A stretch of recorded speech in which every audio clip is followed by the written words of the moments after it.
सनातन परंपरा में किसी भी शुभ या मांगलिक कार्य को शुरू करने से पहले शुभ मुहूर्त पर विशेष ध्यान दिया जाता है। मान्यता है कि शुभ मुहूर्त के दौरान किए गए कार्य से व्यक्ति को विशेष लाभ भी मिलता है। यह परंपरा आज से नहीं बल्कि पौराणिक काल से चली आ रही है।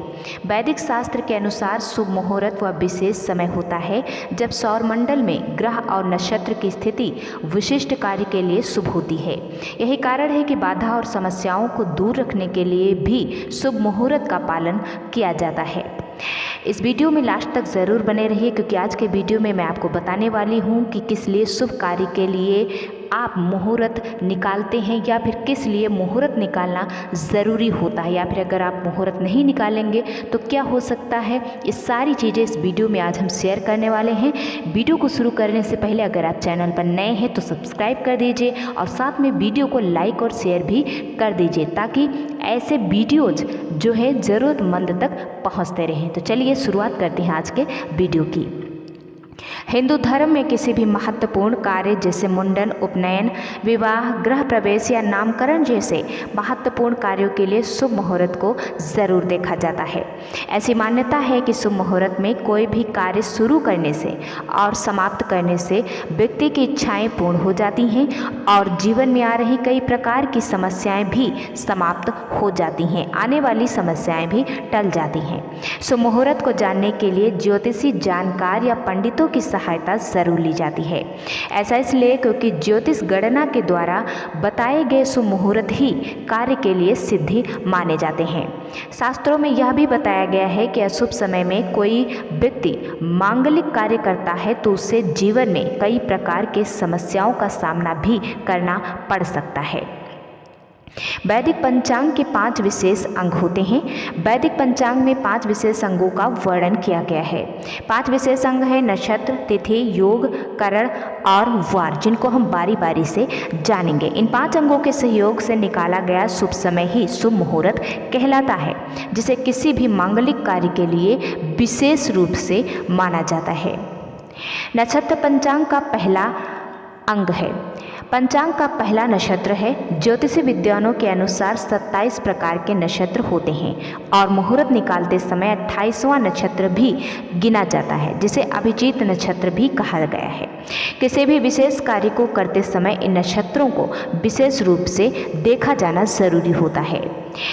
तिथि पंचांग का दूसरा विशेष अंग तिथि होता है, जिसके 16 प्रकार होते हैं। इनमें पूर्णिमा और अमावस्या 2 प्रमुख तिथियां हैं। यह शुक्ल पक्ष और कृष्ण पक्ष को बांटती हैं। हिंदू पंचांग के अनुसार अमावस्या और पूर्णिमा के बीच की अवधि को शुक्ल पक्ष कहा जाता है और पूर्णिमा व अमावस्या के बीच की अवधि को कृष्ण पक्ष कहा जाता है। मान्यता यह भी है कि किसी भी विशेष कार्य के लिए कृष्ण पक्ष का समय अच्छा नहीं होता है, इसलिए ज्योतिषी विद्वान अधिकांश शुभ मुहूर्त शुक्ल पक्ष के समय के दौरान ही निकालते हैं। ऐसा इसलिए क्योंकि कृष्ण पक्ष के दौरान चंद्रमा की शक्तियाँ कमज़ोर हो जाती हैं, जो किसी भी मांगलिक कार्य के लिए अच्छी बिल्कुल भी नहीं मानी जाती हैं। इसलिए शुभ कार्य के लिए आपको पक्ष का ज्ञान भी होना ज़रूरी होता है। योग पंचांग का तीसरा और अहम अंग योग होता है। बता दें कि ज्योतिषी शास्त्र में 27 प्रकार के योग का वर्णन किया गया है। यह सभी योग व्यक्ति के जीवन पर गहरा प्रभाव डालते हैं।